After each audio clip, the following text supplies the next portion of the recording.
Gente, hoje eu queria falar só um pouquinho sobre um tema adulto, estritamente adulto, que é a separação.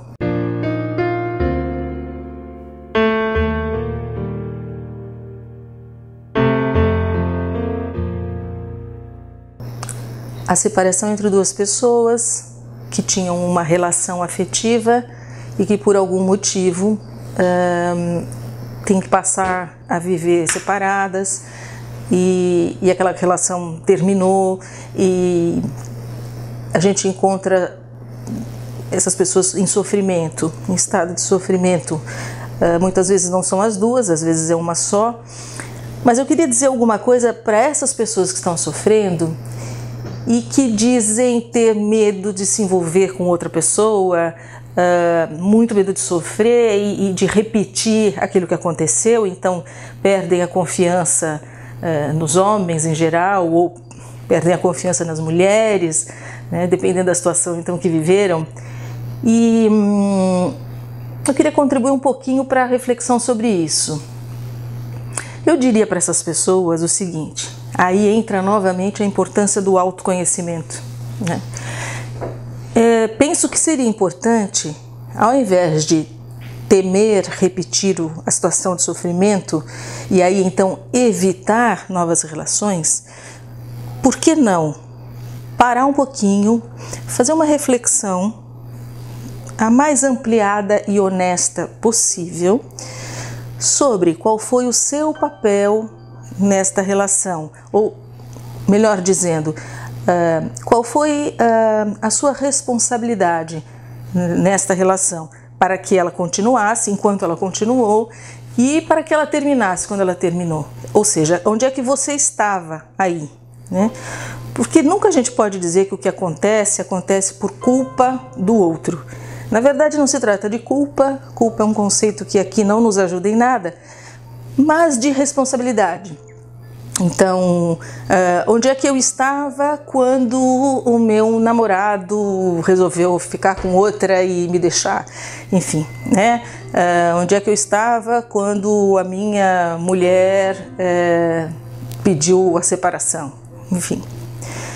Então, ao invés da gente temer se envolver novamente, se a gente refletir sobre essa nossa responsabilidade, esse papel que nos cabe nessa história, a gente vai perceber que existe um padrão aí, uma forma, um engate, melhor dizendo, em que nós nos engatamos com outra pessoa, alguma coisa que na outra pessoa nos interessou, nos atraiu, né? E essa alguma coisa faz parte da pessoa como um todo.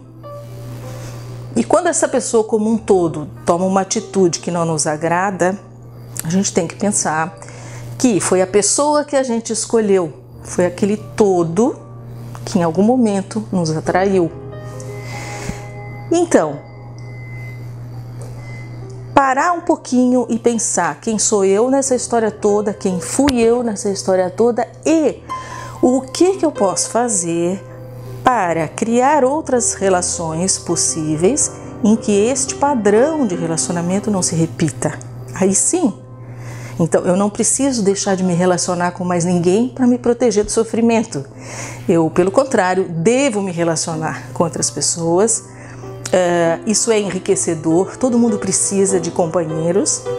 E a minha sugestão é, não vamos fugir, né? Não é preciso isso. Vamos ser felizes, todo mundo tem o direito de ser feliz, pode ser a 1000 pessoas, né? Milhões de pessoas nesse mundo que podem nos interessar e que podem se interessar por nós. A questão é tão somente a gente não repetir o padrão.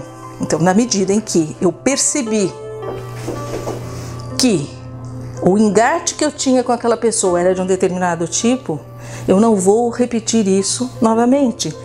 Isso me protege muito mais do que simplesmente eu decidir que não vou mais me envolver com ninguém.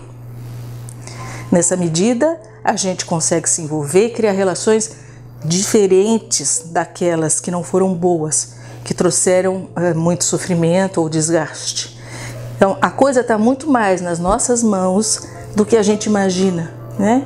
Então, ao invés de ficarmos como vítimas do mundo, a gente toma o assunto, o problema nas próprias mãos e define que a partir de agora, aquilo que vai me ligar a outra pessoa será alguma coisa diferente, será alguma coisa mais produtiva, mais interessante, mais satisfatória, mais alimentadora para mim e para ela também. E muito provavelmente isso vai acontecer sem ninguém ter que fugir mais de novas relações por medo. O medo é um péssimo conselheiro. Então, essa é a minha sugestão para vocês, pessoas que podem estar sofrendo nesse momento.